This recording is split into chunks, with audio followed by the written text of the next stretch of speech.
Hi, everyone. Welcome to another episode of Rebecca and Rebecca, where we love books. My name is Rebecca Yager, coming to you from still balmy Dallas, Texas. And my partner in books is Rebecca Reed from Indiana. How are you, Rebecca? I'm doing well, thank you. How about you? And just fine. Still warm for the autumn season in Indiana. Yes, yes, it is. I hopefully it'll start. I mean, at night it's cooling down a little bit, but it's still in the 80s here in the daytime, so Well, the cooling at night, I don't know, helps. At least it feels like it fall, does. right? We're we're Yes. we're ready for fall. So, all right, this month we have kind of a fall-like book. At least Hmm.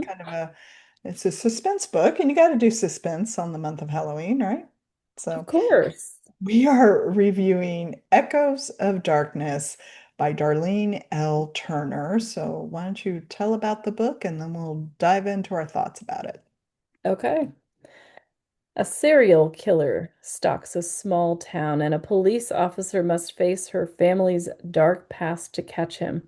The sleepy community of Kenora Peak Falls in northern Ontario seems like somewhere Constable Oakland Brock can finally outrun her violent past. That is, until she's assigned to investigate a series of suspicious deaths. She can't reveal that she knows how serial killers think because she grew up with one. Yet, the eerie similarities between these murders and those committed by her father, known as the Suicide Slayer, hint at a copycat in their midst. But why here and why now?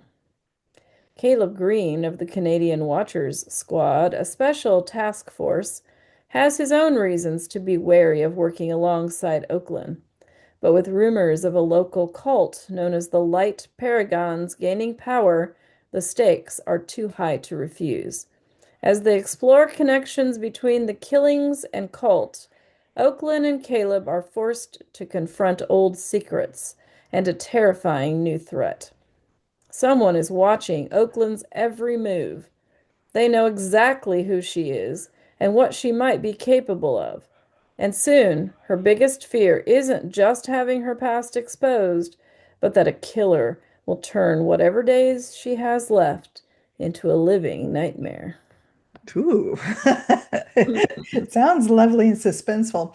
Now, this is Darlene is a writes for love inspired suspense, and those are normally shorter books, about 55,000 words. This is their new trade line that Love Inspired is doing, and so it's a little bit longer book, a little bit more meat to it. And Yes. Darlene has taken full advantage of expanding this plot of this story. I agree. She has very much utilized all of the available backstory of the two main characters. She's utilized a plethora of side characters that we'll talk about a little bit later to flesh out this entire story. Plus, she was able to add the villain's POV, which is not something you can do in love-inspired suspense. And I think Rebecca and I both agree that just doing that one thing, it totally changed the tenor of the story and Mhm. it gave it that eerie, really creepy vibe because this killer, this guy is a creep, like with a capital C. He's a true villain. He really Yes. is. And this book is I mean, Echoes of Darkness, and it's a dark story, but it's still Christian suspense. And we know Darlene, and Darlene always infuses the light of Christ in all her work. So don't let the creepy factor scare you away from a Oh, no. wonderful suspense story. If you enjoy suspense, you're going to enjoy this story. If you like romantic suspense, you will enjoy this story because, yes, there is darkness, but there is also light in this story. And one of the things that I think I really did enjoy about this story, or I appreciate maybe is a better word for it, is how she took on that theme of darkness parading itself as light. Ooh, yes, she did. Because that is this cult, because there's a cult involved, and that is very much a part of this story. It's very a background, and like the not the villain, the hero. It's very much a part of his backstory, and it's very much a part of this story as a whole, and um, how it envelops this town in this evil scheme. And but it's how do they draw these people in? Well, they pretend they're good. They pretend they're doing something fantastic. They pretend they're helping. They masquerade as light, just as the evil one does in our actual real life. And so It's I liked how she did that. I liked the parallels, and I also like how the true light overshadows that fake light in the end. So, amen to that. Well, speaking of our main characters, for both of them, they have a lot of baggage in their past, rough past histories that, well, in Oakland's case, especially, she's trying to run from. She's even changed her name because of um, being the daughter of a serial killer and stuff. And Caleb is running. He's got the past and the Colts, as we alluded to. But it is funny how the past, no matter how far they run, they got to face it right now in the present.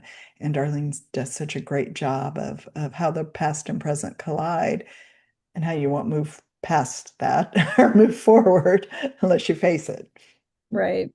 And she did a great job too of having each the hero and the heroine's past be a barrier to their own future as well, Mhm. because just the things that she holds close to her vest and the things that he holds close to his are kind of things that each of them are afraid of. And so like there's a there's a lot, especially I think what Caleb his experience, well, actually, each of them thinks that when they tell the other person what's going on with their backstory, they're going to run far, far away.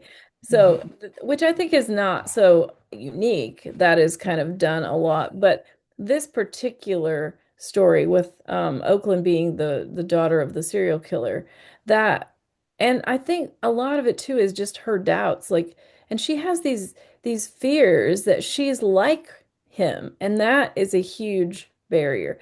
And I think very realistic when you grow up with this as your role model, so to speak. Not that she ever idolized him or Right. anything, but still, it was her blood relative, her one person, because her mother passed away. So, well, not really, but yes. Yes.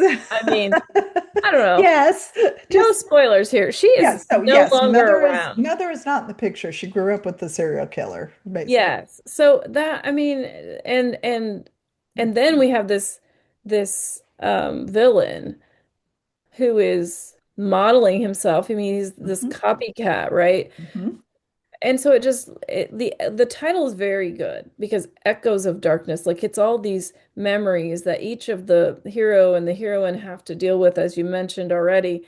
They just keep coming in waves, coming in waves. Mhm. They'll think they have something conquered, and then something else will come and bring back those memories, and bring back that fear and bring back Mhm. those things that they thought they had already defeated. And isn't that exactly how life is? Like we think we've got this thing conquered, right? We beat Right. it, we defeated it, we've got it under control. And then something happens, and there we are fighting that same battle again. Yeah. So, yeah, And what I really liked with it, and like with Oakland, it wasn't just, yeah, she grew up with a serial killer. That's not minor, and why she would, try to ignore her past, but it's the fears that came along with it, like the fears of being like him, what's right. inbred in her that might come out someday. And so to me, that was just that little extra layer that Darlene threw in there to Mhm. to really bring these characters to life. And yeah, I really like that. And the villain, to have the villain POV, like we mentioned before, oh my word, fabulous. Yes. And it totally threw me off of because it opened the door to not just what the hero and heroines who they were suspecting, but now you have this other voice talking to you, telling you his thoughts, his Mhm. evil intentions. And so then you suspect everybody because everybody's on the table, right? Yep. Whereas that wouldn't be the case if we didn't have that third POV. So, No, that's it. Well, and speaking of trying to guess, and you and I are, I think, are fairly good at sometimes guessing or yeah, going the right direction of who the bad guy was. I didn't have it. nope, me either. I did Okay. not get this one. She Yep. did a great job hiding who he really was Yeah. and who the bad guy was. So, Yeah. um, Caleb comes while Oakland has her aunt and really has no family though. She has an aunt who we're so glad Aunt Sue is there. Caleb has a more extended family.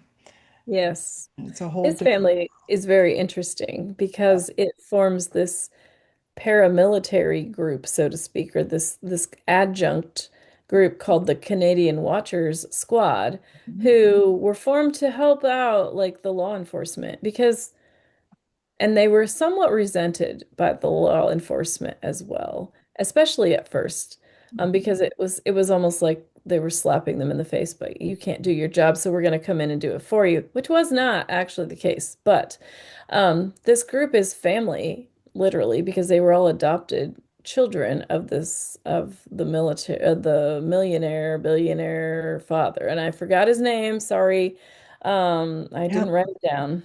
yep. Read the So. book. Read the book, figure out, yes, you'll find out.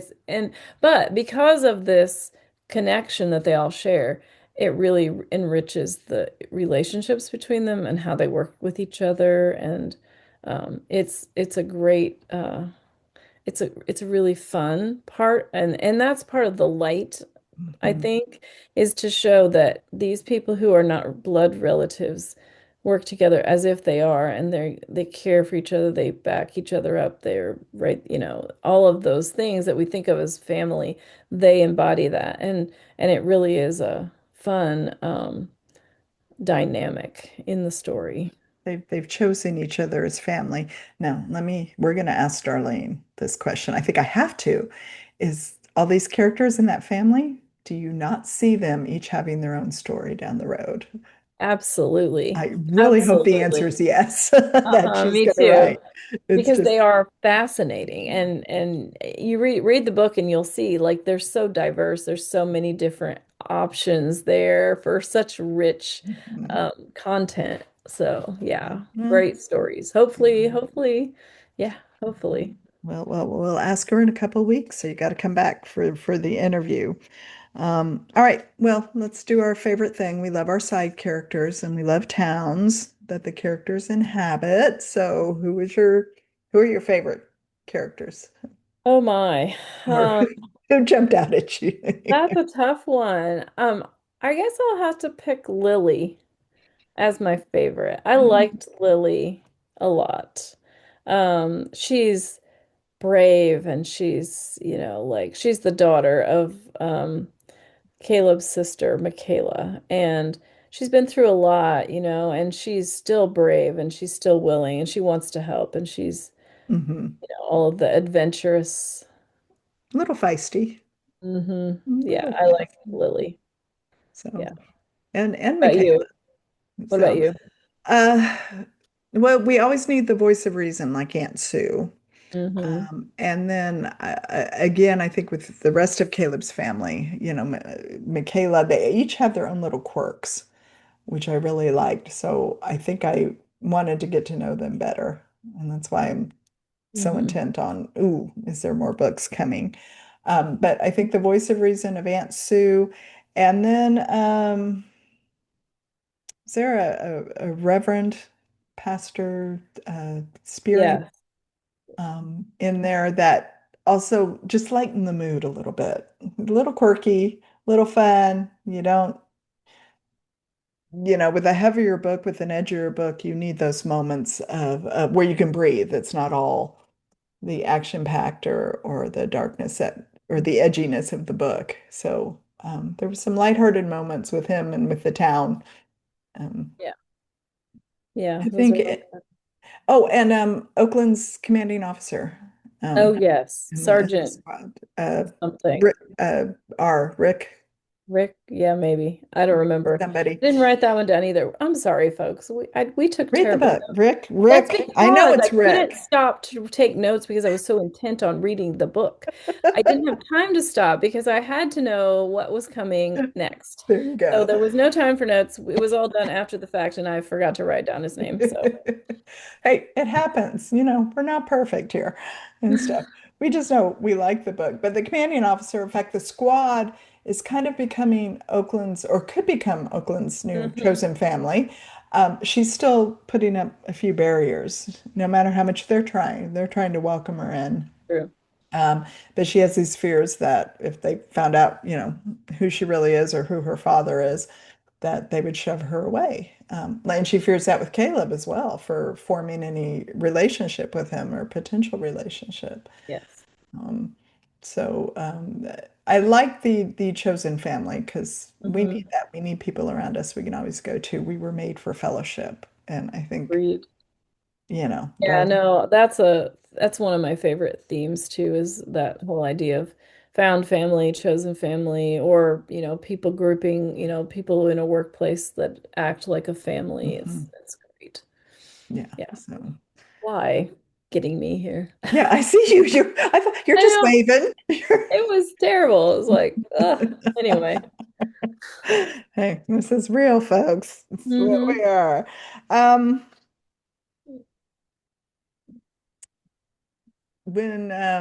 okay, cults play a big part, and Caleb is very sacrificial Hmm. story, I think, and shows his humanity, but his bravery. He has the support, but he's going to go through a lot in this Yeah, book. he has some tough decisions to make. And as we mentioned already, that he has to really confront his past Mhm. and the mistakes that he made as a what 15-year-old, I think, Yeah. and Teacher. something like that. And that's rough. And we don't want to face those things, but he either faces it or perhaps more people are going to die. So it's a choice that he makes, um and then things get really bad. True. It goes. But again, Darlene was so good about these levels. It's not you almost be expected to take to a certain level of bad stuff that's going to happen in the murders, but she goes a touch deeper, like she does with the characterization, like she does with Oakland's past, but talks about her fears. Mhm. Um, so it really brings a lot of depth to this book. Yes, Just a step further than your typical what you expect. We read a lot of suspense books, so you yeah. kind of know what to expect. She did it And well. that's what she said. What I would think, the difference in the short novel versus the longer one, Mm, and the ability to just really dig in as an author. I mean, I could appreciate having that extra word count to be able to, of course, I like long word counts anyways, but just being able to dig in and have all those extra little things going on that you just can't do in a shorter love-inspired suspense book. which So, she does well in the short books too, but right. this is a leap to go from an author who's used to writing 55,000 word books into a trade length book. Um, and I don't know the word count of this book, at Don't least either. 80, I should have looked that up because I would be curious to know. at But least 80, um, 85, maybe 90. But anyway, it's yeah, a good sized book. And it didn't feel like anything dropped off. The middle didn't sink. It wasn't no, muddled. I think she took advantage of the word count to just draw the reader in a little deeper into the story. yes. Yeah, there's nothing it doesn't feel slow anywhere. The Hmm. whole thing you just want to keep going. And I did listen, and the narrator I was fine. I don't think I would go raving about the narrator, but I also wasn't like, stop. Oh, Ziva's coming. Oh, there she is. Hey, Ziva. So, So I wouldn't, I had no trouble listening to the narrator. so it So didn't ruin the book, so to no, speak. So, no. just Yeah. not the best you've ever heard. Yeah, but Of it Christmas was reading. fine. The Okay. lady did a fine job, and I don't know her name, so I would say it, but I don't know. I don't think I have it on here either. So, hi Ziva, what are you doing? Oh, she wants to go. She wants to be a part of the show today. Yes. Ziva. Yeah, Yeah, ignored me. What she's you got? You want to read a book? Is you that want to what you're read a looking book? at? You're looking at the Yeah, bookcase. she is. I don't know what she's Huh? doing. Have you read Winning the Twins' Heart yet? Come on. You got to help promote your mommy. Okay. Oh, it was Leonore Woodworth. Leonore A. Woodworth is the author or the narrator, sorry. All So right. she Very did a good. fine job. Okay, okay. Yes, we're not done yet. We're not done yet. Yeah, you're making it longer No, because we're not quite done, Siva. Almost. Actually, we can't because I think we both like the story. I think I had concerns. It starts out dark, um, and I wasn't sure that it was if the darkness was going to continue all the way through the book. And I did, and I talked to you about it. yeah, But you said keep reading, keep yeah, going, and yes, keep going. yeah. Um, Just get um, through the first couple, two or like couple chapters, and you'll start to see more of the light. You have to get kind of set. I mean, it's always there, but I think it's more visible. You get into it, and then you start to see like, oh, they're fighting this, they're gonna do this, and you it's don't, yeah, it's gritty at first, but don't let that scare you away because again, and I know and I know Darlene and I think she's a believer of light shining most in the darkness. And I yeah, think that's why she writes these books, not to promote the darkness, but to promote the light. yeah. And I think this book succeeds in that. I think it does provide hope, even in the midst of what's going on in the town. And goodness, Steve, is it playtime? Yeah, goodness. You ready to go play? Anyway, Yeah. All that right.